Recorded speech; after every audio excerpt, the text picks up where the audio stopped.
Nggih, apa Bu keperluannya Bu? Pak batalkan dong, ini meninggal sudah. Nggih. Jadi harus dicabut berkas.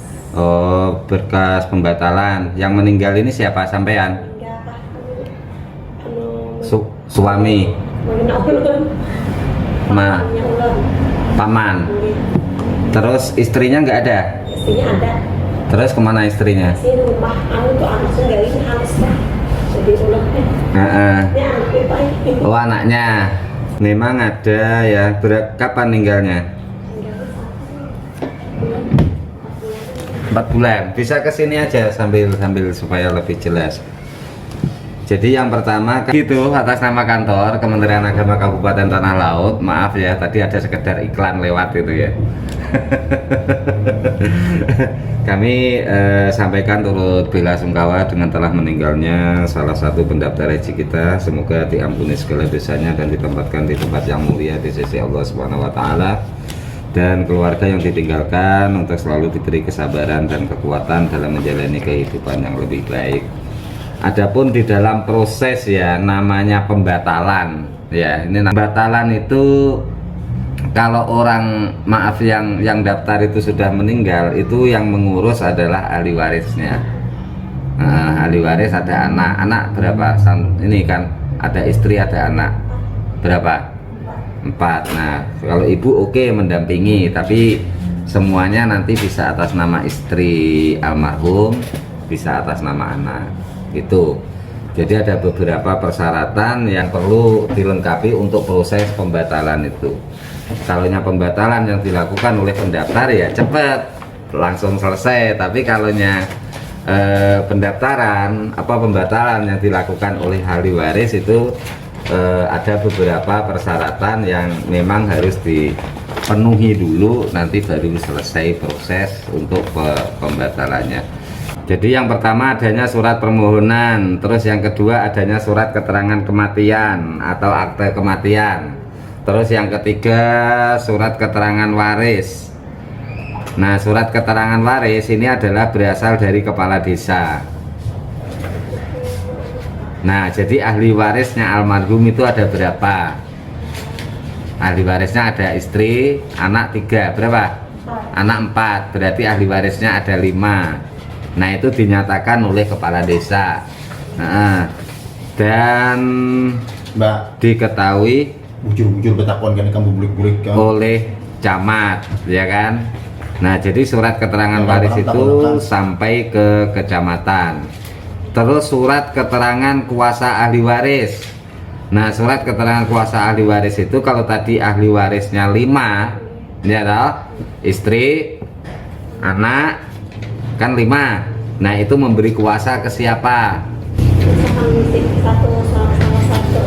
Ya misalnya namanya siapa? Ini ada apa yang penuhannya laki ya? Enggak apa-apa, enggak harus yang tua. Misalnya nah misalnya Aisna yang diberi kuasa. Jadi yang 4 termasuk ibu dan saudara sampean memberi kuasa ke sampean di dalam proses pengurusan ini. Nah itu namanya surat kuasa ahli waris. Nah itu kan butir keempat, surat keterangan kuasa ahli waris yang ditunjuk oleh ahli waris untuk melakukan pembatalan pendaftaran bermaterai Rp10.000 ya. Terus yang kelima adalah surat pernyataan tanggung jawab mutlak dari ahli waris bermaterai. Nah ahli waris ini adalah ahli waris yang ditunjuk si Asma tadi ya sampean. Nah jadi yang ditunjuk itu membuat surat pernyataan tanggung jawab mutlak.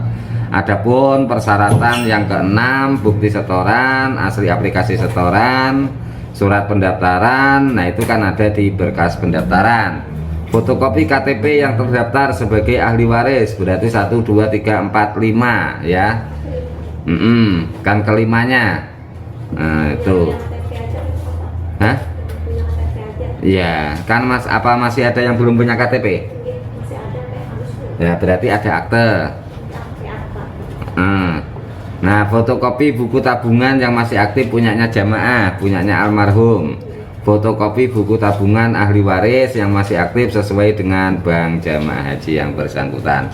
Jadi yang menerima kuasa si sampean tadi itu membuka buku tabungan. ahli waris Yang dikuasakan, yang penerima kuasa membuka buku tabungan. Kalau misalnya yang punyanya almarhum itu BRI, berarti sampean harus sekarang, karena sekarang aturan, jadi sampean harus buka ke Mandiri Syariah atau BSI yang di sebelah sana itu. Sampai di sini ada yang ditanyakan? mungkin ini di anu media desa Pak. Yang nomor 3. Iya, surat keterangan waris bermaterai 10.000 yang dikeluarkan oleh kepala desa dan diketahui oleh camat. Memang mulai dari rumah mau dibatalkan, nggak dilimpahkan? Dibatalkan dulu coba itu dimasukkan ke nama punya istrinya. Oh gitu. Tadi pembahasan. Jadi gini,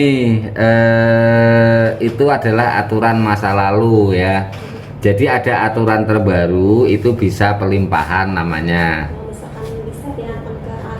Iya bisa. Nah, jadi aturan sekarang itu misalnya langsung dipindahkan ke anak itu bisa. Konsultasi dulu sama mamanya. Terus berangkatnya pun juga sesuai dengan porsi yang ini. Nah, berimbe misalnya mamanya sudah daftar. Nah, berarti insya Allah pemberangkatannya nanti bareng dengan ibunya karena menggantikan porsinya ini. Kalau mawani kan. Cuma namanya pelimpahan. Kalaunya sampean ambil dulu terus pakai daftar lagi saat ini, itu tidak akan bareng pemberangkatannya. Karena kalau yang saat ini mendaftar itu perkiraan berangkatnya berdasarkan estimasi yang ada, itu pemberangkatannya di 2098. Kalaunya pelimpahan seperti yang ini, itu pemberangkatannya nggak sampai 2098. Pemberangkatannya nih kita coba cek dulu.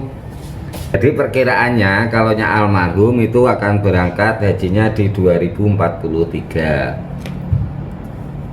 ya. Jadi kalaunya pelimpahan itu langsung pelimpahan ke anak, itu anak akan berangkat di 2043. Tapi kalau seperti yang sampean berikan informasi awal, diambil dulu pakai daftar, nah itu nanti akan berangkat di 2098 berdasarkan estimasi pendaftaran minggu kemarin. Nah itu Pak yang dicabut bagasinya. Jadi uang itu ditabungkan ke punya istri, ditambahkan ke punya istri. Ditabungkan bukan untuk mendaftar. Bukan. Oh gitu. Ya itu nggak masalah. Artinya bukan untuk mendaftar, tetapi memang untuk persiapan keberangkatan istri. Berarti memang pembatalan